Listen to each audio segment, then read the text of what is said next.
all your hopes, I cannot do this alone. dreams, It's your time, Ricky! determination, and sacrifices have come down to this.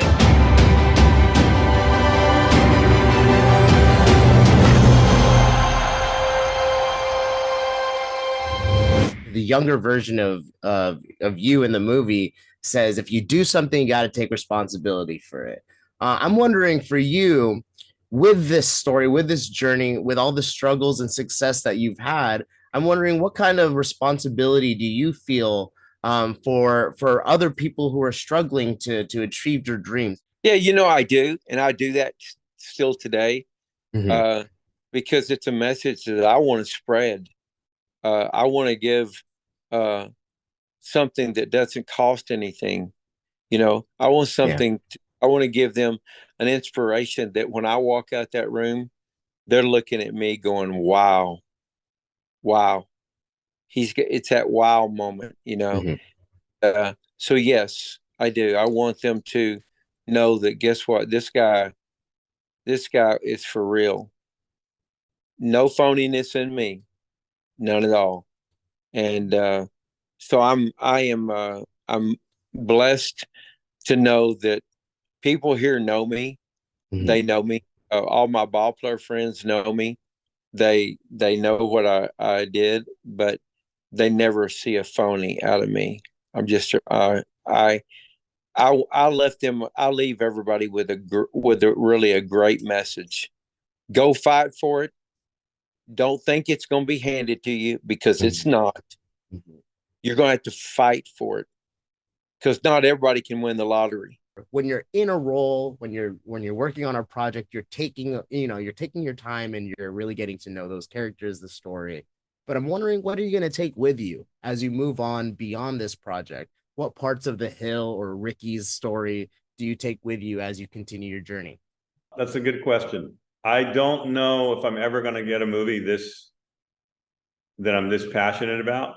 I am doing a new film right now. I'm very passionate about that film.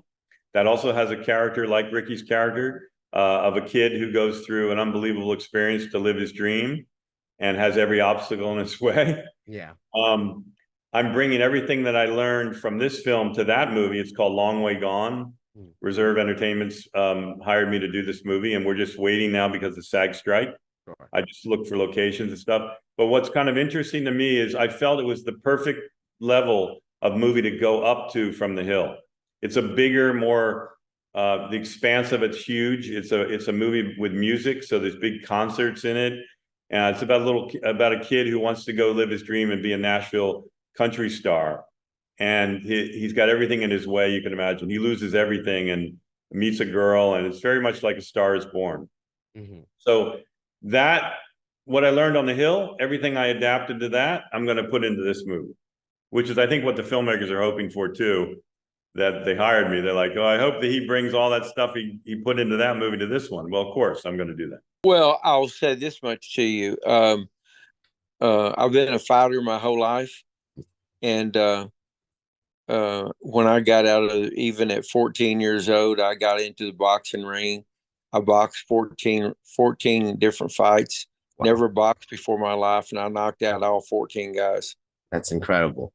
So it's just a deal that what you just said, when I got bullied, I didn't just sit back and take it. Yes, sir. Okay, I was just going to take it. That's as far as I'm going to go with it. But your own mind, I didn't just sit back and take it. Yes, sir. So sometimes we need to hear that too, Well, my dad said, how the Bible says you turn the other cheek. Yeah, I turned the other cheek after I took care of business. And just like you say in the movie, I can do both. I could be a man of God. I can play baseball. I can do both. Oh. Let me tell you, in the Bible, Peter cut off one of those soldiers' ears. Well, cut off a few ears. When people say, is it really 17 years or did you just get the script and put it down? It was 17 years. You can ask anybody that knows me. You can ask the lady that runs my school. where I used to teach acting to kids in Orange County. She was on the ride with me the whole time, Brianne. She saw the whole process I went through. I was teaching, which is why I could make money and not have to do other movies, but I was obsessed with making this film. I'm getting texts and emails from people that I met 15 years ago saying, Jeff, oh my gosh, I remember when you told me this story in a classroom. I was 8 years old and now I'm 17. I'm like, what? I didn't want to turn off people, and I didn't make a movie that preached to you. I don't care. I wanted to make a movie about a story, and that story I did as much as I could without overdoing it, you know? But you got that out of it, it seems. So that's good. Yeah, absolutely. It's a great narrative, my friend. Okay, thank you. You can't play baseball. But I swing that bat. I ain't crippled no more.